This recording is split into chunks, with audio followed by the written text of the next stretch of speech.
পানি পানি পানি পুলিশ ভাই পানি পানি পানি পানি পানি পানি আপনারা ভিজেন না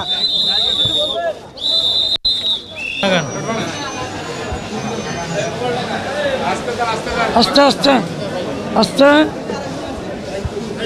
আস্তে আস্তে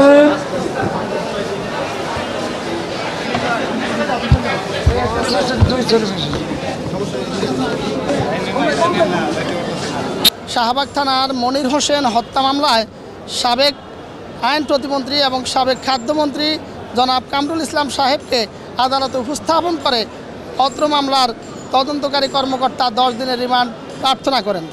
আমরা বিজ্ঞ আদালতে আসামির 10 দিনের রিমান্ডের পক্ষে রাষ্ট্রপক্ষে যুক্তি উপস্থাপন করে বলি যে মাননীয় আদালত এই ঘটনাটা সংঘটিত হয়েছে ঠিক সেই দিন যেদিন ছিল 36 জুলাই শেখ হাসিনা যেদিন বাংলাদেশ থেকে চিরতরে পালিয়ে গিয়েছেন। তিনি আর কোনোদিন এই বাংলাদেশে আওয়ামী লীগ ফ্যাসিজম এবং হাসিনা ফিরে আসবে না। সেই দিন তারা হাসিনার পালিয়ে যাওয়াকে ঠেকানোর জন্য ছাত্র জনতার গণ আন্দোলনকে রুখিয়ে দেওয়ার জন্য তারা সাংখারপুল সহ ঢাকা শহরের বিভিন্ন প্রবেশ পথে তারা যে ব্যারিকেড সৃষ্টি করেছিল সশস্ত্র অবস্থান নিয়ে তাদের অনুগত পুলিশ বাহিনী সেনাবাহিনী বিজেপি সহ তারা এই বৈষম্যবিরোধী আন্দোলনকারীদের উপরে এলোপাতাড়ি গুলি বর্ষণ করে। সেই গুলির যখন মনির হোসেনের বুকে গুলি পড়ে তখন মনির হোসেন সেখানে চৌরাস্তার উপর ফানি ফ্লাইওভারের স্টেশনে সেখানে চৌরাস্তার উপরে লুটিয়ে পড়ে। তার সহযোদ্ধারা তাকে ঢাকা মেডিকেল কলেজ হসপিটালে নিয়ে গেলে কর্তব্যরত চিকিৎসক তাকে মৃত ঘোষণা করে। আজকের যে আসামি তিনি শেখ হাসিনার অত্যন্ত আস্থাভাজন বিশ্বস্ত লোক ছিলেন। আওয়ামী লীগের তিনি উপদেষ্টা মণ্ডলীর সদস্য। তিনি আওয়ামী লীগের পক্ষ থেকে শেখ হাসিনার পক্ষ থেকে এই সাংখারপুল এলাকার নিয়ন্ত্রণের দায়িত্বে ছিলেন। সেই জন্য তিনি প্রধান ব্যক্তি ছিলেন এই অঞ্চলের নিয়ন্ত্রণকর্তা হিসাবে এবং তিনি অত্র মামলার এজাহার নামীয় 7 নম্বর আসামি হওয়ার কারণে এই মামলার যে সমস্ত আসামিদের নাম এসেছে তাদের নাম ঠিকানা সংগ্রহ করা এবং যে সমস্ত আসামিদেরকে অজ্ঞাত হিসাবে দেখানো হয়েছে তাদের সম্পর্কে তথ্য যাচাইয়ের জন্য এই আসামিকে আমরা ন্যায় বিচারের স্বার্থে 10 দিনের রিমান্ড প্রার্থনা করি।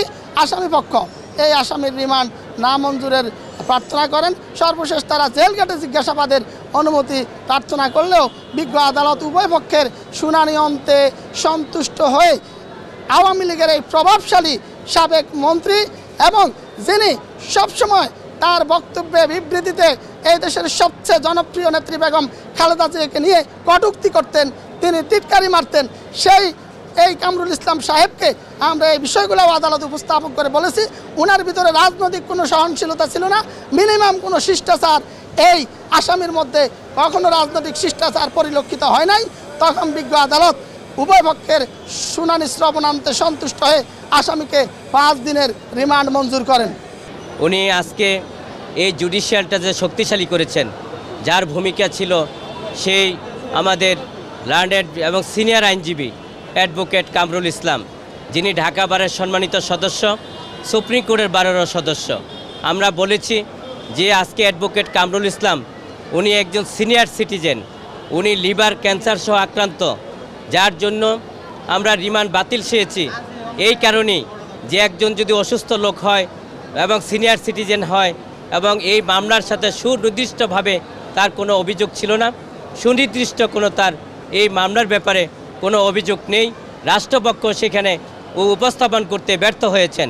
সেই কারণেই আমরা অ্যাডভোকেট কামরুল ইসলাম, যিনি আইন প্রতিমন্ত্রীর দায়িত্ব পালন করেছিলেন, খাদ্যমন্ত্রীর দায়িত্ব পালন করেছেন, আজকে দেখেন আমাদের যে জুডিশিয়ালটা অত্যন্ত শক্তিশালী হয়েছিল সেটা কামরুল ইসলামের হাত ধরে হয়েছিল এবং বাংলাদেশে খাদ্যের স্বয়ংসম্পূর্ণ হয়েছিল সেটা অ্যাডভোকেট কামরুল ইসলামের হাত ধরে সেটা হয়েছিল।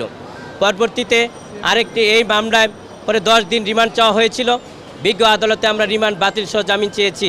বিজ্ঞ আদালত সন্তুষ্ট হয়ে 5 দিন রিমান্ড মঞ্জুর করেছেন এবং জামিন নামঞ্জুর করেছেন।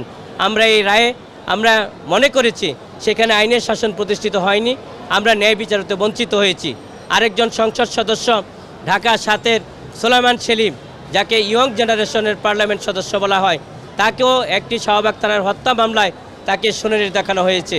আমরা বিজ্ঞ আদালতে বলেছি এই যে মামলাগুলোতে একের পর এক শুনানি দেখানো হচ্ছে, রিমান্ডে নেওয়া হচ্ছে, গ্রেপ্তার দেখানো হচ্ছে, যে একই সময়ে একই স্থানে একটি পার্লামেন্ট সদস্য কিভাবে ঢাকা শহরে 10টি জায়গায় একই সময় উপস্থিত থাকতে পারেন এবং সেখানে উনি এই ঘটনার সাথে জড়িত হতে পারেন, যা সম্পূর্ণভাবে ভিত্তিহীন এবং উদ্দেশ্য প্রণোদিত।